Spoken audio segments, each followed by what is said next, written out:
function, right?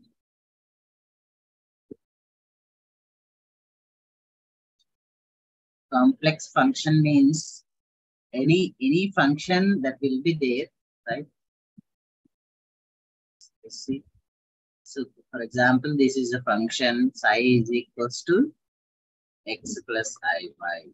Psi is equals to x plus iy is the function in which x is a real function and y is a imaginary function. So means we have one function, so that is psi is equals to x plus iy. So the complex function of this psi can be written as psi star. The complex function may represented with psi star, that is x is psi star is equals to x minus iy.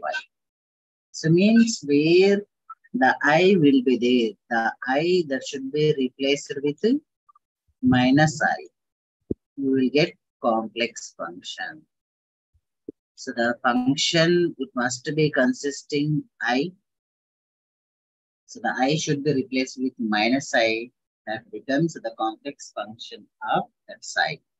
So whenever we may write, if we consider psi is a wave function, the psi star becomes a complex or conjugate function of the psi. Complex conjugate function. We may call as complex conjugate function. So whenever I will be there, that should be replaced with minus I. Minus I. So that is the function called as complex function or complex conjugate function. So then we'll see.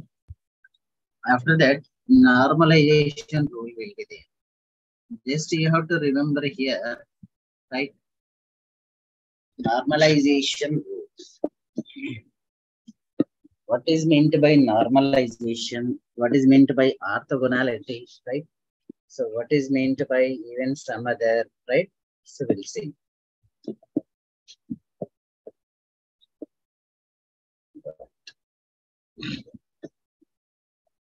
Now we are going to discuss the normalization rule, right? So just we consider psi is a wave function, right?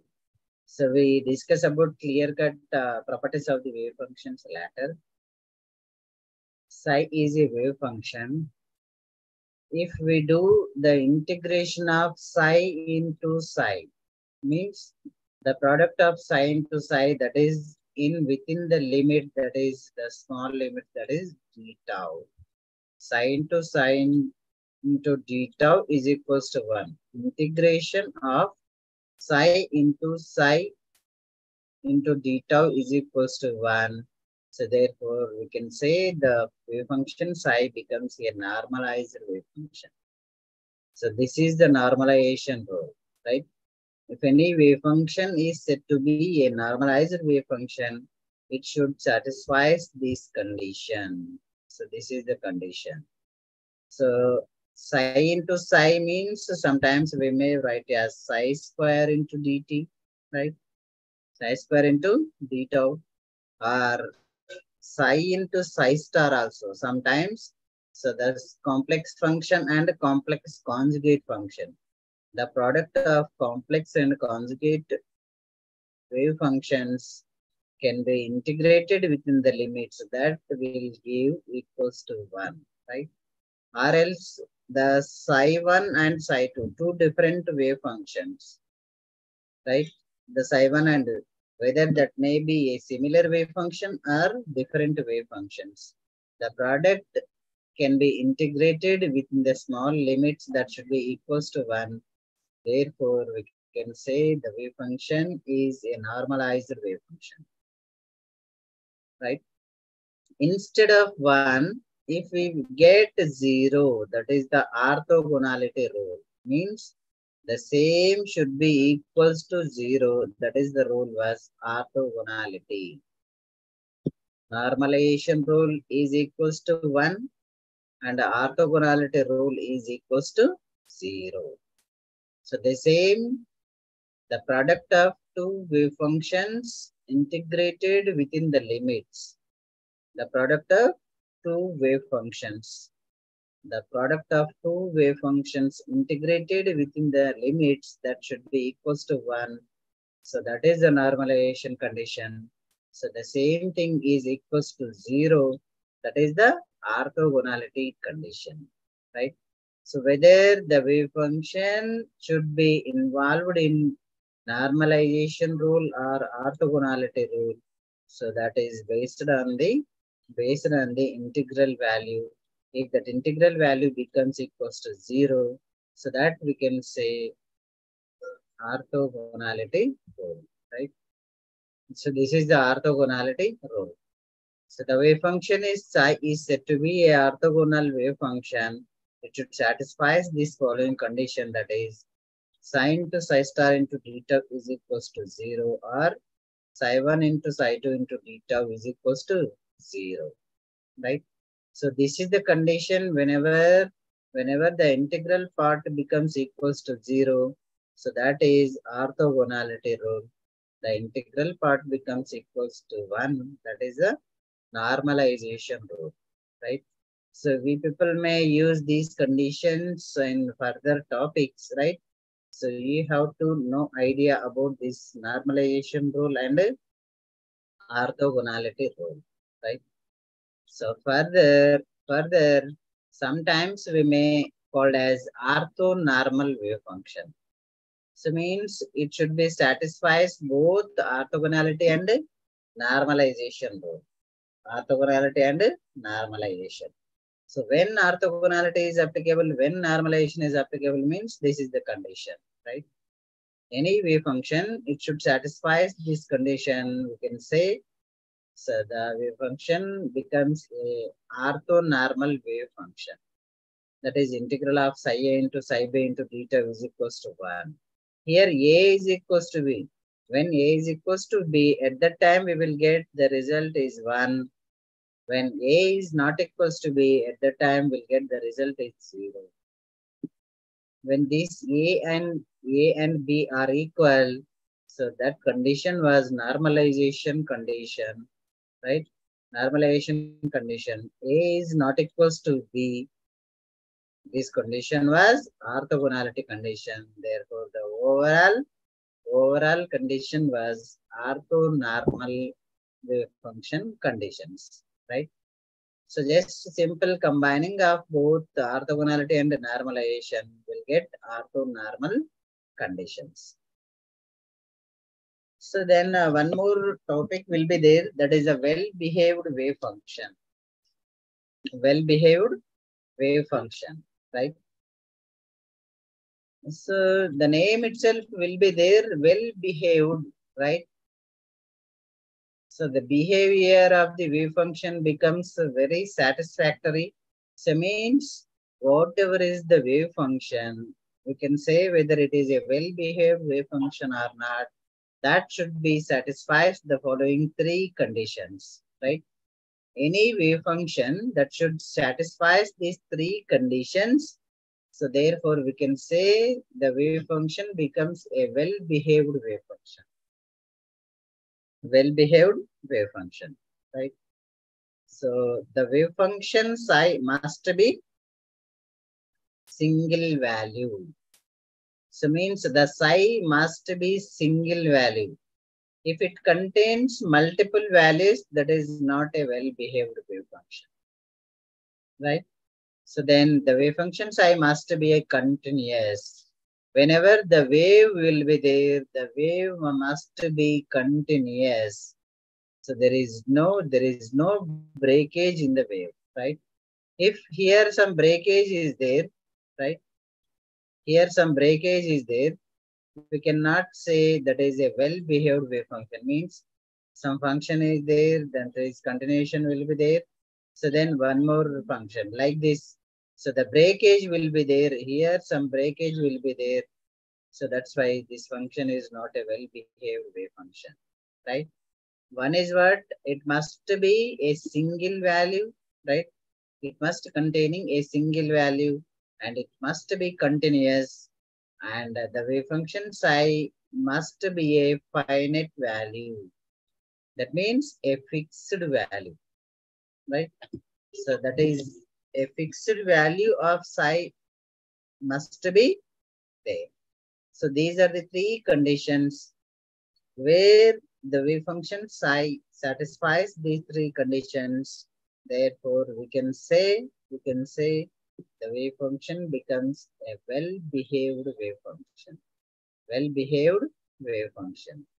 So simple, you have to remember three conditions means the first one be the single value, psi must be single value, psi must be continuous, psi must be finite value. Means if psi becomes infinity, if psi becomes, the psi becomes infinity, so therefore it is not a well-behaved wave function. It is not a well-behaved wave function, right? So these conditions may see whether the wave function psi is a well-behaved wave function or not, right?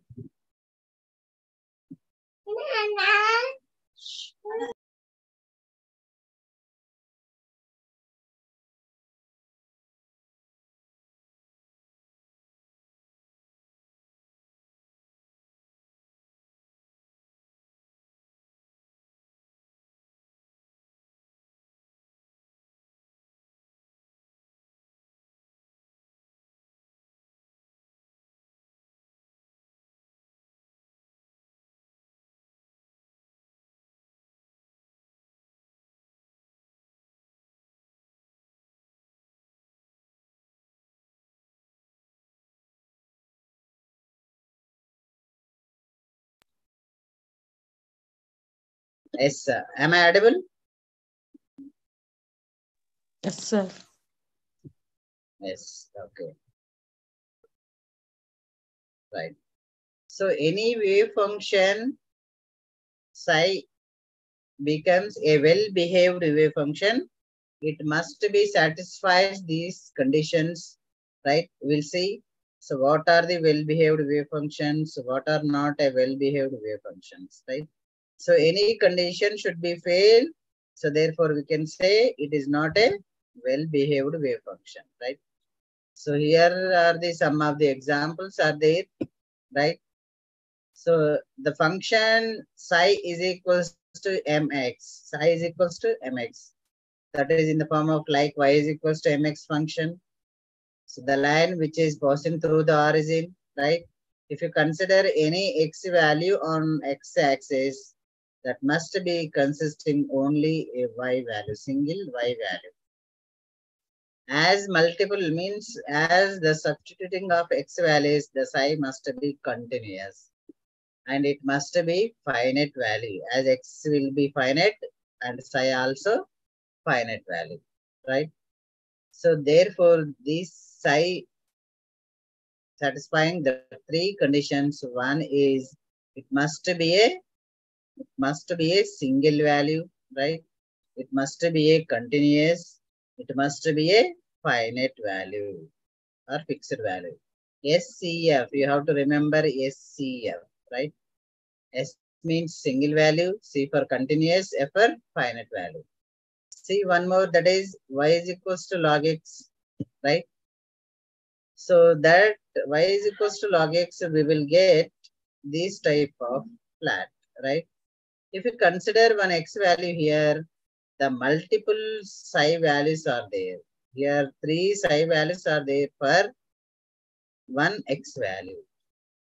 For one x value, multiple y values are there. Therefore, it is not a well-behaved wave function.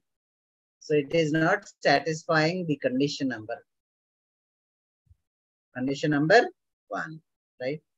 So that's why y is equals to log x is not a well-behaved wave function.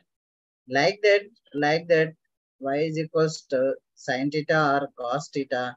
So that sine theta and cos theta are the well-behaved wave functions that are satisfying all those three conditions. Then tan theta and cot theta are not a well-behaved wave functions because by substitution of angle in cos theta and tan theta, somewhere we will get infinity. That particular theta value, somewhere we'll get infinity. So therefore, the infinity value it may fails to explain the third condition. That's why tan theta and cot theta are the not a well-behaved wave function. Sin theta and cos theta are the well-behaved wave functions. Right. So then one more topic will be there. That is the Hermitian operator. Hermitian operator. Right. Yesterday we discussed one operator, that is Hamiltonian operator. Right. So here I am writing the Hamiltonian operator. So that should be denoted with a H cap. Hamiltonian is equals to minus H square divided by minus H square divided by 8 pi square m. 8 pi square m. 8 pi square m into del square plus v. This is the operator is called Hamiltonian operator, right? So able to try to understand the terminology and equations, right? People must be fully concentrate. So this is the kinetic energy. So this is the kinetic energy. Then this is the potential energy. The sum of total energy becomes Hamiltonian operator. That is a H cap. The sum of kinetic energy and potential energy. The sum of kinetic energy and potential energy becomes a Hamiltonian operator. But Hermitian operator was different. You people may catch the point, right? So two operators are different. Don't confuse it, right? Right. See, Hermitian operator means any operator is said to be a Hermitian operator that should be satisfies the following condition, right? That should be satisfies the following condition. What was that condition? We'll see, right? So here you have to take two wave functions. So the two wave functions are psi1 and psi2. Consider psi1 and psi2, and operator A is an operator. A is an operator. So what you should do means, first thing, put psi1 kept constant and operator A is operates on psi2. So that means psi1 keep constant. The operator A is operates on psi2. And also integrate within the limits. Integrate within the limits. That is equals to. The second time, keep constant psi2. Psi2 keep constant, right?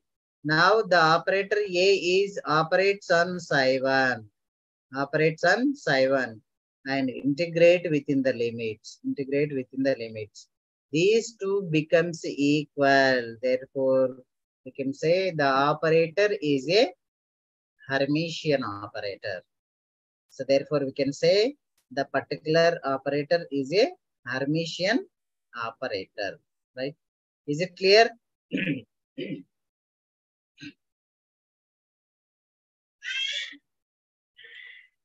Esma, is it clear? Yes, sir. Hermitian operator and a Hamiltonian operator, right? Simple two wave functions will be there.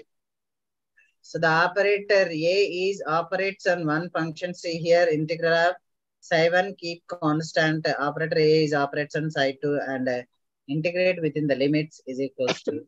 Next time psi2 kept constant and operator A is operates on psi1 within the limits into d tau.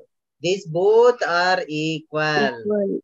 Right? Therefore, we can say the operator A is a Hermitian operator with respect to these two functions.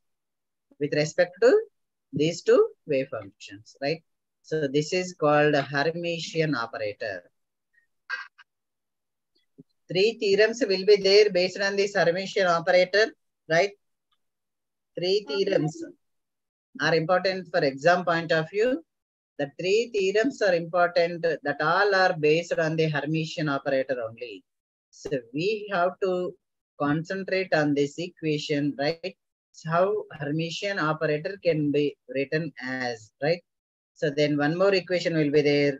So instead of two different wave functions, if complex conjugate function will be there, psi into a into psi star into d tau is equals to integral of psi star into a into psi into d tau.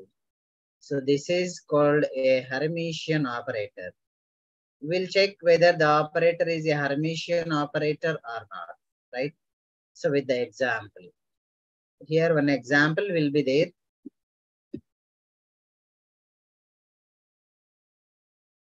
Right. A is equals to what? D square by dx square. And psi 1 is equals to sin alpha x plus cos alpha x. Psi 2 is equals to e to the power of alpha x. Two different wave functions are there and one operator is there. Now we are going to check whether the operator is a Hermitian operator with respect to the two wave functions, right?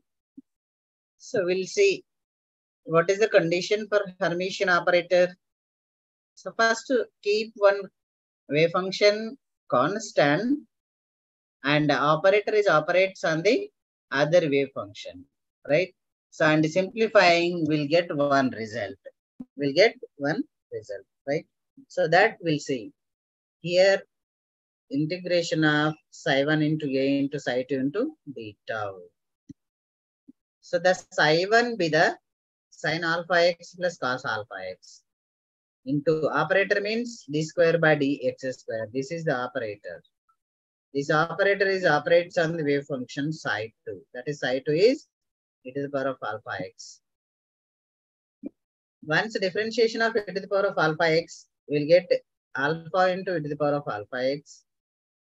One more differentiation means one more alpha into e to the power of alpha x. Therefore, overall alpha square into e to the power of alpha x. This alpha square may take out, right? We'll get this one result. Okay. So then we are going to check the second condition. Psi 2 kept constant and operator A is operates on psi 1. Operates on psi 1. We will get the same result or not. If we'll get same result, therefore we can say the operator is a Hermitian operator, right? So we'll see. So just I will little bit slide this one, right? Okay, fine. So this is the condition, that is psi 2 into a into psi 1 into d tau. Psi 2 means e to the power of x, psi 1 means sin alpha x plus cos alpha x. Okay. So do single differentiation. Sin alpha x means cos alpha x into alpha. Cos alpha x differentiation is minus sin alpha x into alpha. Then one more differentiation, cos alpha x. Here alpha will be there.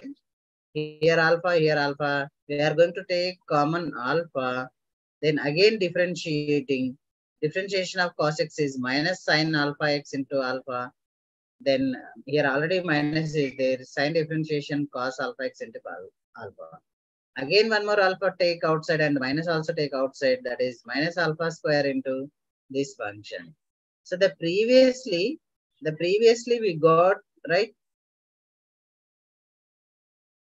So just we'll see the previous one. Right. So this is the previous result.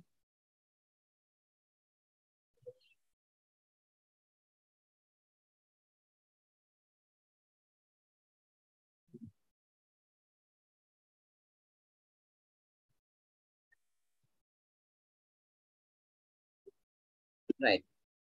See, the previous result was plus alpha square into some function. Now we are getting minus alpha square into that function. So this is the plus value and this is the minus value. These both are not equal. Therefore, the operator A is not a Hermitian operator with respect to the two wave functions psi 1 and psi 2. If it is equal, therefore we can say the two operators are Hermitian operator. The operator is Hermitian operator, right? So one more example will be there. suggest you people go through the example, right? So no need of much more. Just you people make it note this example, right? So two functions are there, one operator will be there. So we are going to check whether the operator is a Hermitian operator or not, right? See, you people want to write this one. Take paper and pen. Two functions are there, one operator is there. So this is the condition, first one. Keep condition one, right? That is psi1 keep constant. The operator A is operates on psi2. The next condition, psi2 kept constant. The operator A is operates on psi1. Tell me whether you are getting same result or different, right? If you get different result, we can say the operator A is not a Hermitian operator with respect to these functions. If you people get same, so we can say the A becomes a Hermitian operator with respect to these two functions.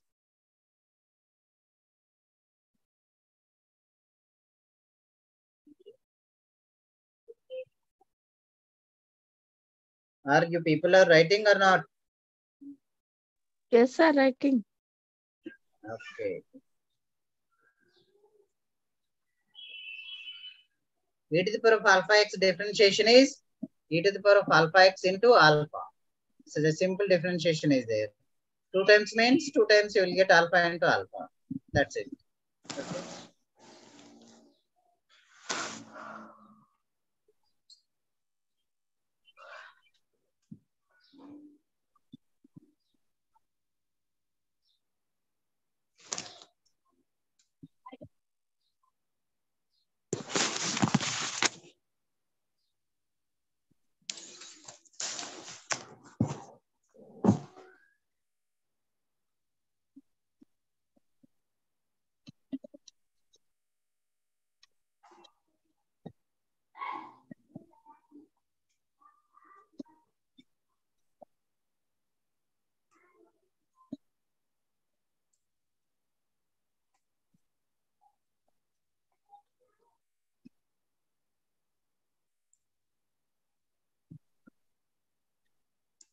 Right. One more problem I will write here. After this, you have to write that problem. The operator A is equals to, this is the one problem you have to try after the class. A is equals to d square by dx square, d square by dx square. Then the wave function psi1 is equals to e to the power of x. Psi1 is equals to e to the power of x. Then psi2 is equals to e to the power of minus x. Now check the operator A is a Hermitian operator or not with respect to these two functions. Psi1 is what?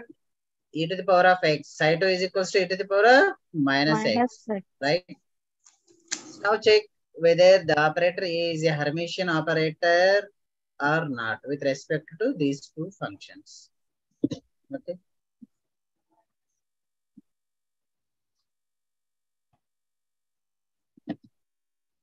So just do that problem, right? So further one more new topic will be there. That is a quantum mechanics postulates. We'll see. Okay. So this is a very important question, right? Just you have to do the problem.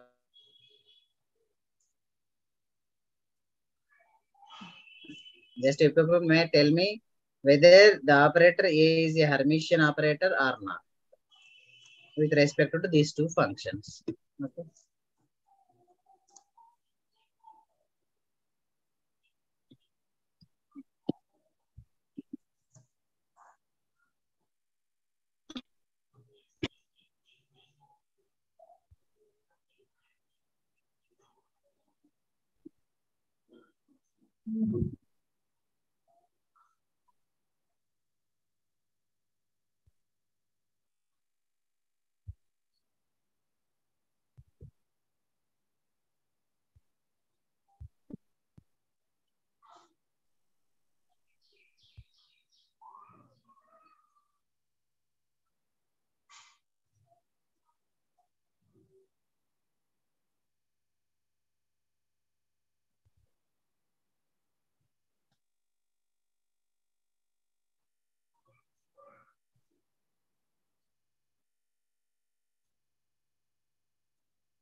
Yes, did you get it?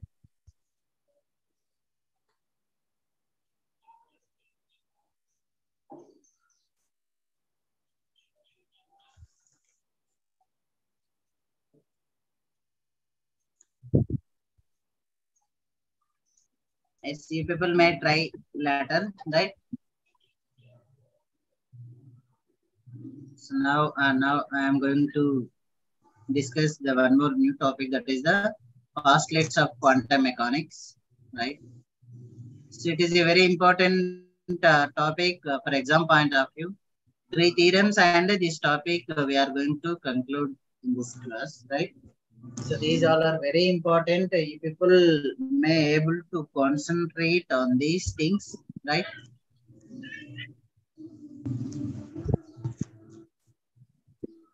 Okay. What is it?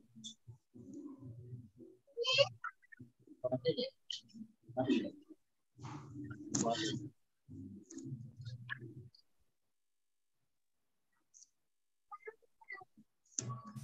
It's a thing like that.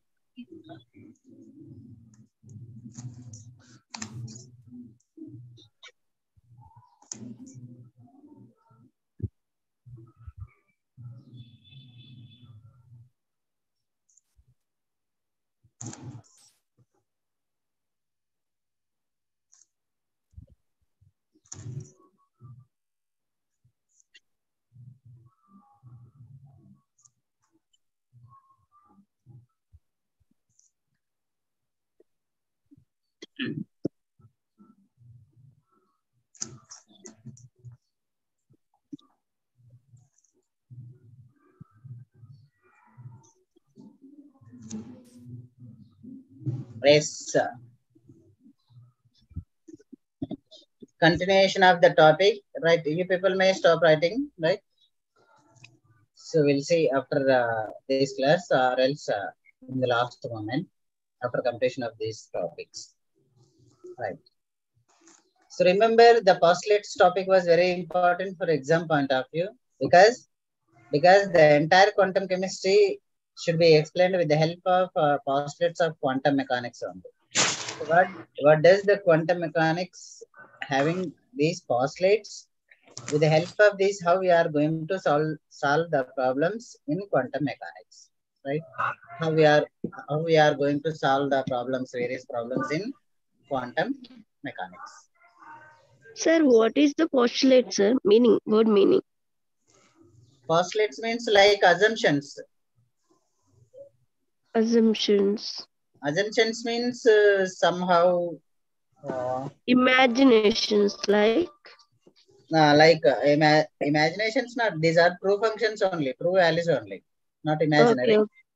Mm. Uh, what like bullet points. Okay, based on this, Okay. entire quantum chemistry may explain, right? Okay. Okay. Postulates of quantum mechanics. What is the first postulate means? So up to here, we are discussing about the wave function psi, right? Simple, we are saying wave function psi, according to de Broglie, right? So it must be the electron which will be revolving around the nucleus. It must be possess dual nature. One is a particle nature and other one is the wave nature. Then the wave function, well-behaved wave function, even some other functions will be there. According to quantum mechanics, the wave function of the system, right? The wave function of the system must be variable with axis and time, right? So means whether the wave function, the wave which will be travel through along a x direction or y direction or z direction, right? So we consider three axes, right?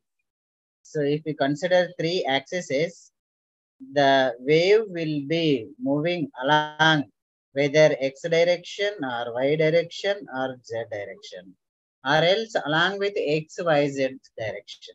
So that's why the wave property of the wave depends on, or that should be vary with respect to the axis and as well as time. So these things may explain the state of this system.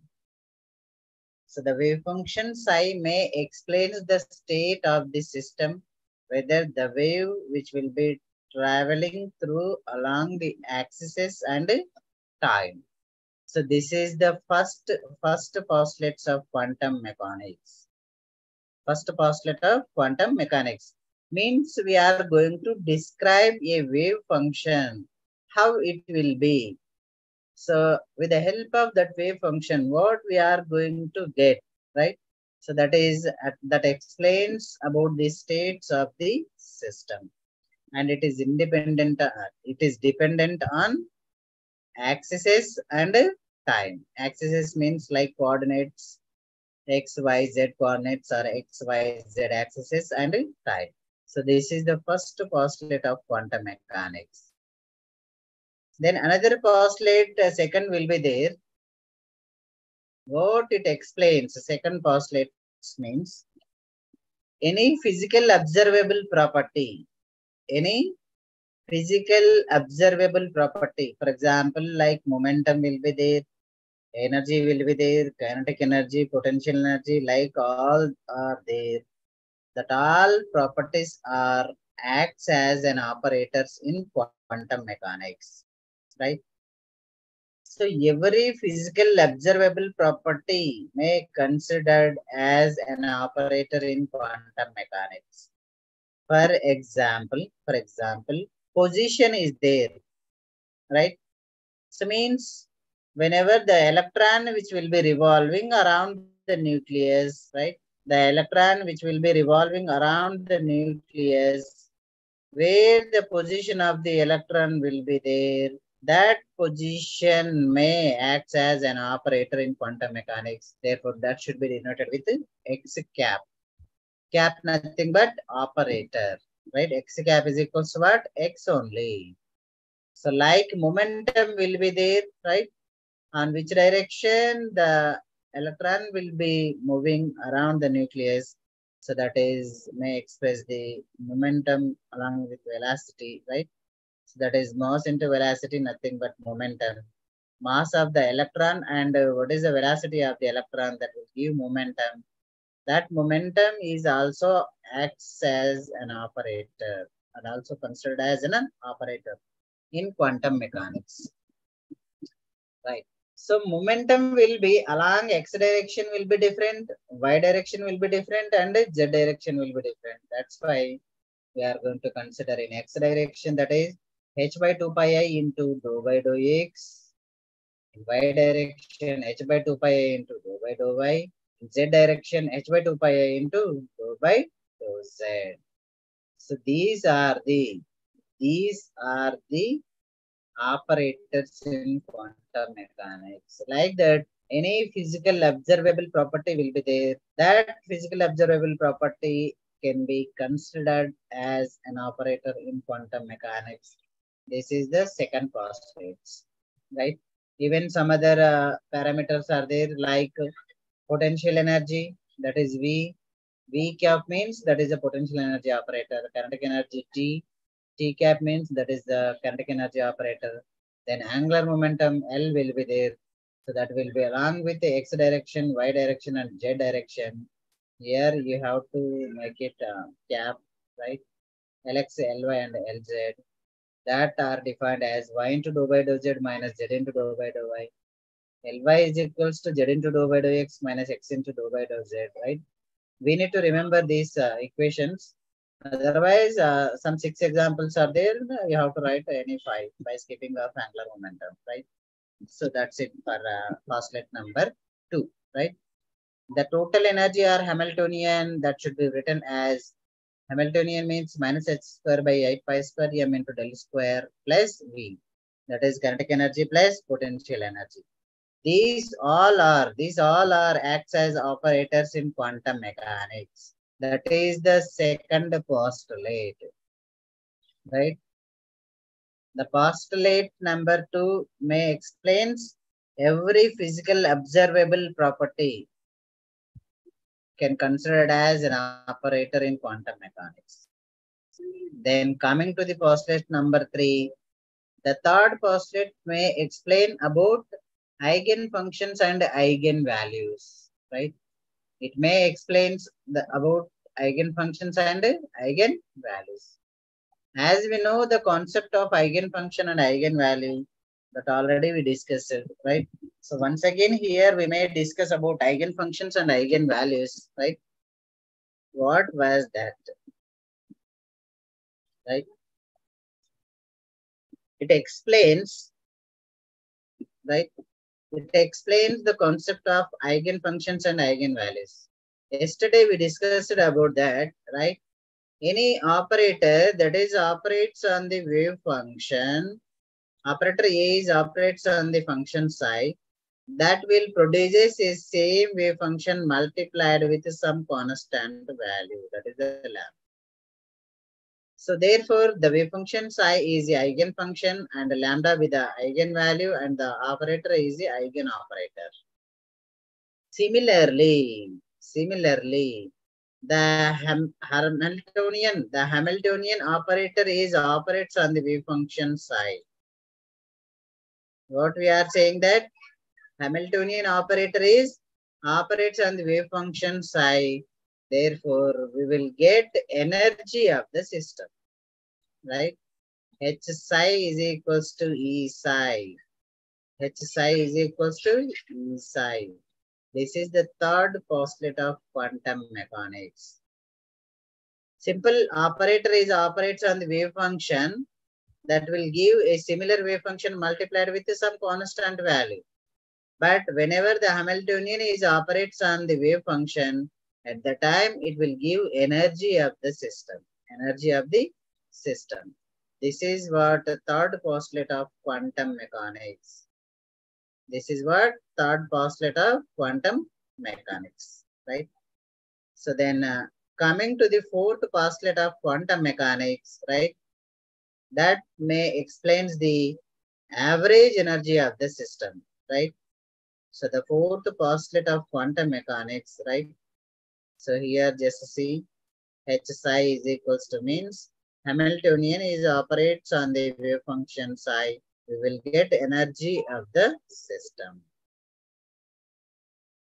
Then coming to the fourth postulate, it may express the average energy of the system, right?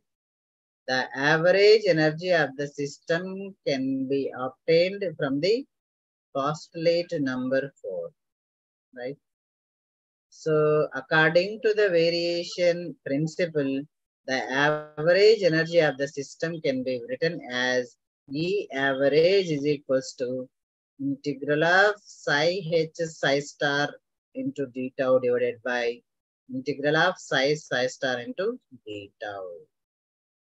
E average is equals to integral of psi h psi star into d tau divided by integral of psi star into d tau.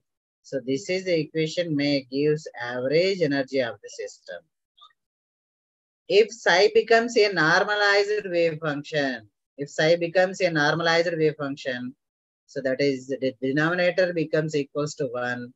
Therefore, E average is equals to only numerator, that is integral of psi h psi star into d tau. Integral of psi h psi star into d tau. Right? So this is the fourth postulate of quantum mechanics. Then one more postulate will be there, that is the fifth postulate. So that may explains the time dependent and independent Schrodinger wave equation. So the time dependent and independent Schrodinger wave equation, right? So that is the postulate number 5.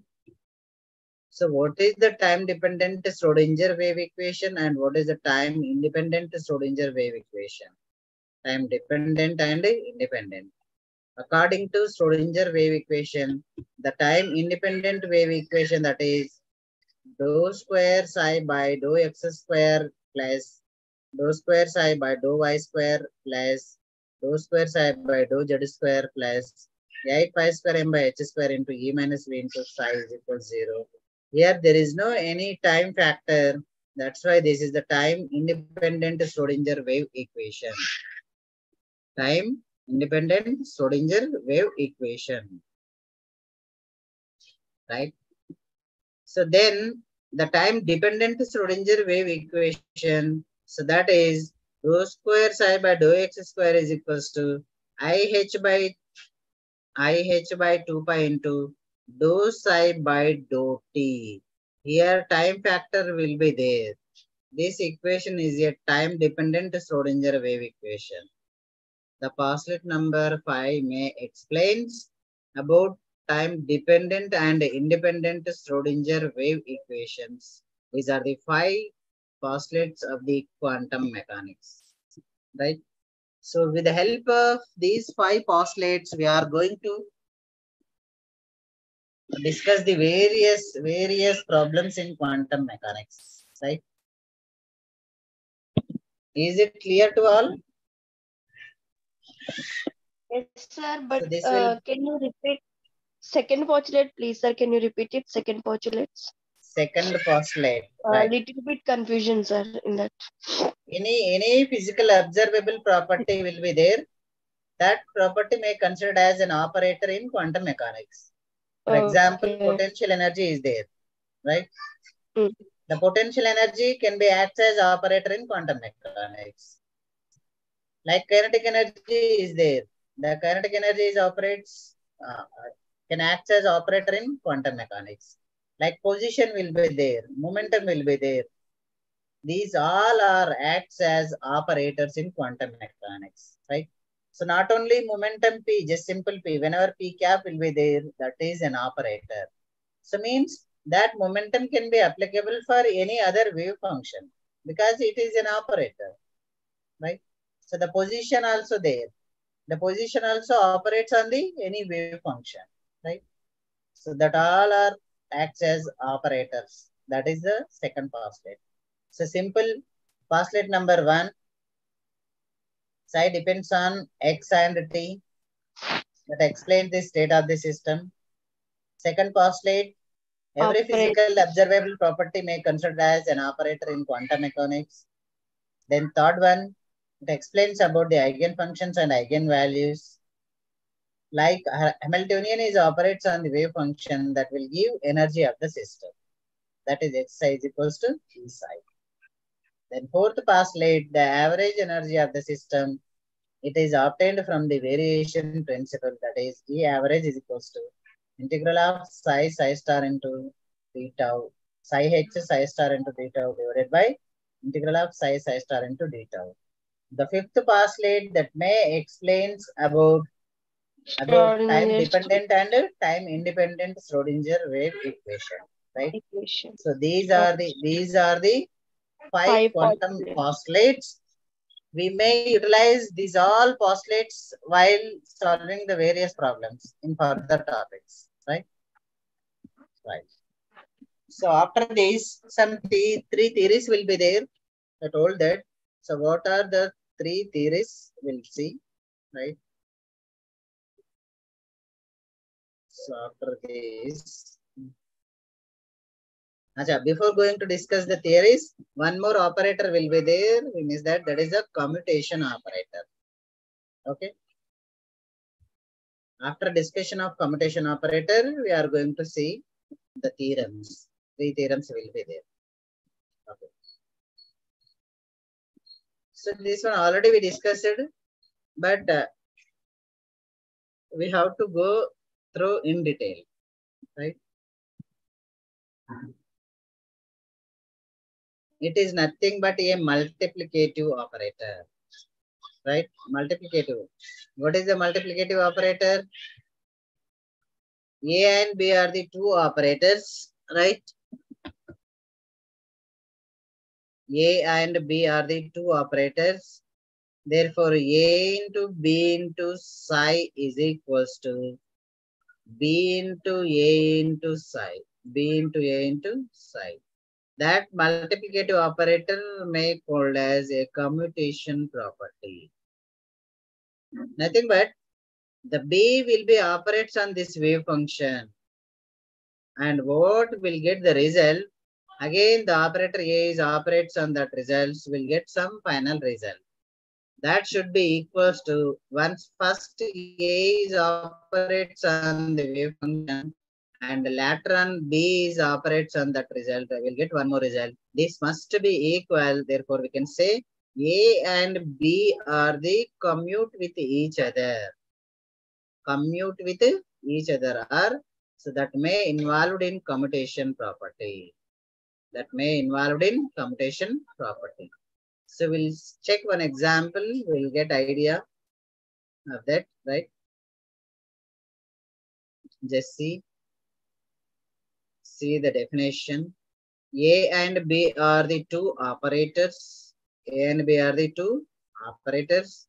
And psi of x is the wave function.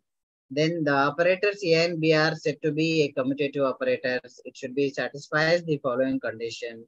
That is, A into B into psi of x is equals to B into A into psi of x. Or else AB minus BA is equals 0. So we are going to show the symbol of commutation property, that is AB is equals to 0. AB is equals to 0. In the square bracket, whenever A and B, two operators will be there in a square bracket, that should be equals to 0 means that is a commutation property. That is a commutation property. Okay. So just we'll see some examples of this, or else we may explain the commutation property with the help of some examples, right? So we are going to see the examples of commutation property, right?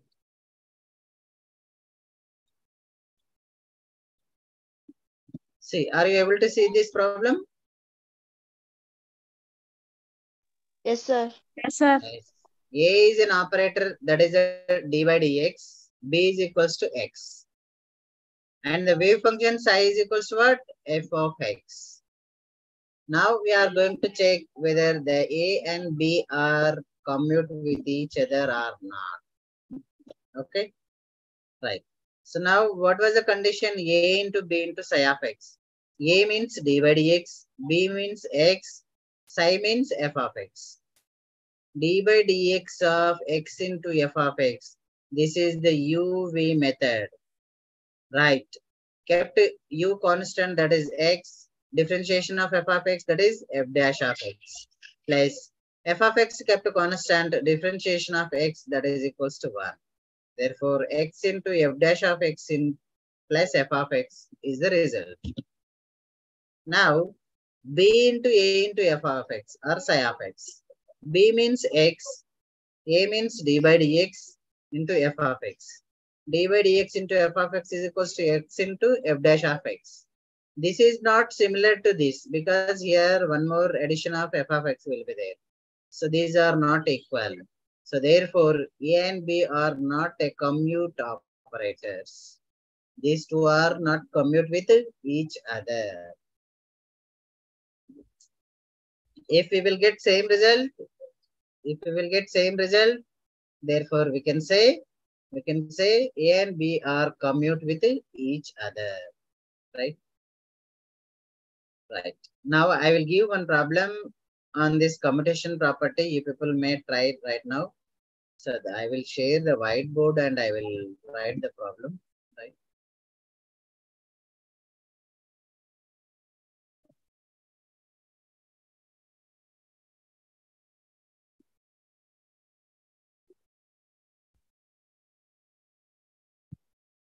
Right.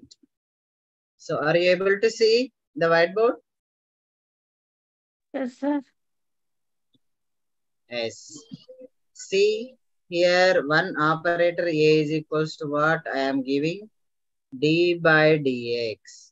D by dx. D by dx is the operator A. And the next operator B.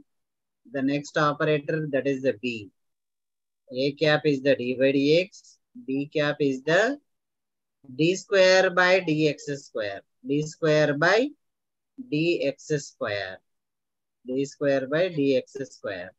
And the wave function psi is equals to e to the power of x.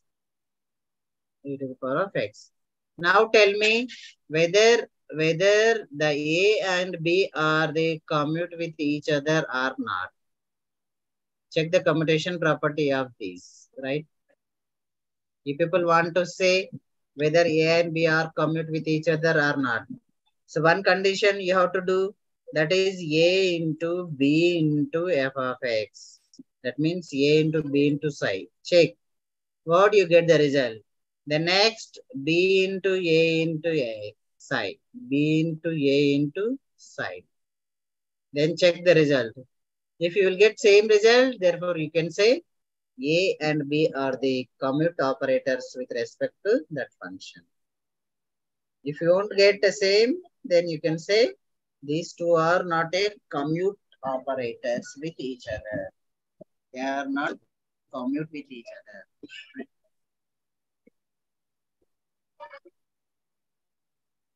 Simple e power x differentiation is e power x only. Okay.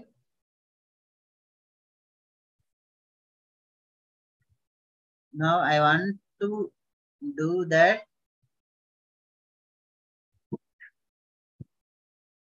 whether the both results are same or not.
Miss, what happened?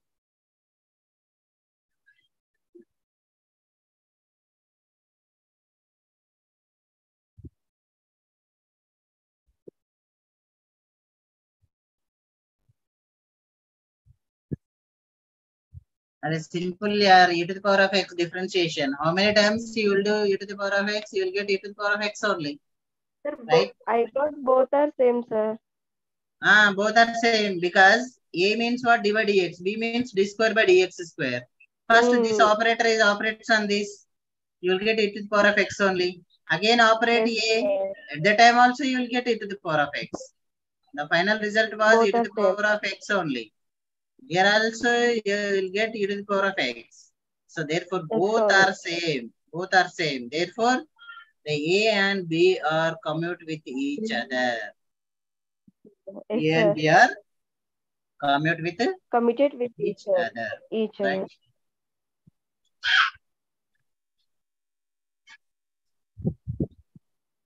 Right. So we'll see one more problem will be there or not. Right.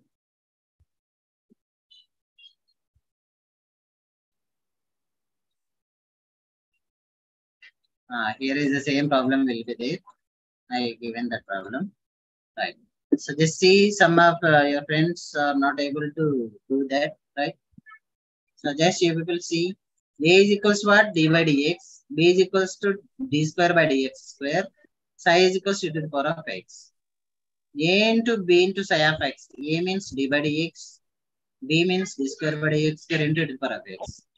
How many times you do differentiation of e to the power of x? You will get e to the power of x only. Therefore, finally you will get e to the power of x. B into A into psi of x also you will get e to the power of x. Therefore, you can say the operators A and B are commute with each other with respect to that function. What function? Psi of x is equals to e to the power of x. Psi of x is equals to e to the power of x, right? So here one more problem will be there. So that means another new problem. So no need to worry. Right. So then here theorems in quantum mechanics will be there. Some little bit theorems, right? So these theorems are important for exam point of view. Definitely one theorem will come in examination. 3 theorems will be there. These three theorems are based on Hermitian operator only. Hermitian operator. If you know the condition of the Hermitian operator, then you can get this theorem easily. After that, Schrodinger derivation will be there.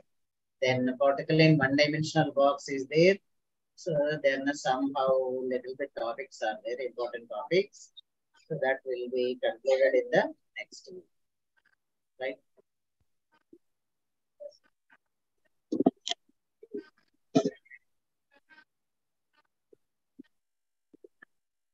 Yes, the theorems, because you will get confusion, right? More topic means you will get confusion. So whenever offline mode will be there, that is easy to get understand. So these 3 theorems important. 5 postulates will be there. What you have to do, people, means, so make it read commutation property, eigenfunctions and eigenvalues, well-behaved wave functions, and postulates of quantum mechanics, right? These 4 questions are important for exam point of view. You people may write the notes and read it once by today itself, right? So the remaining topics we'll discuss in the further class, right? If you have time, you have to read some previous topics of electrochemistry and corrosion, right? Even corrosion notes also I will send, right? Okay.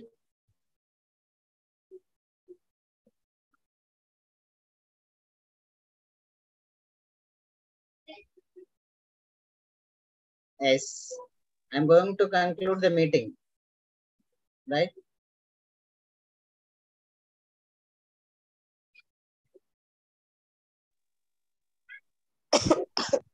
Are you people there? Yes, sir. Okay. The remaining topic will be discussed in the next class, right? Okay, sir. Sir, We'll today get, class notes and yesterday class notes please share it, sir. yeah, I will send. Okay, sir. I will send in the group. Okay, sir. Thank you. immediately. Thank you, sir. Okay. Okay, man. See, people may join in further class. Okay, sir. I'm going to conclude the meeting, right?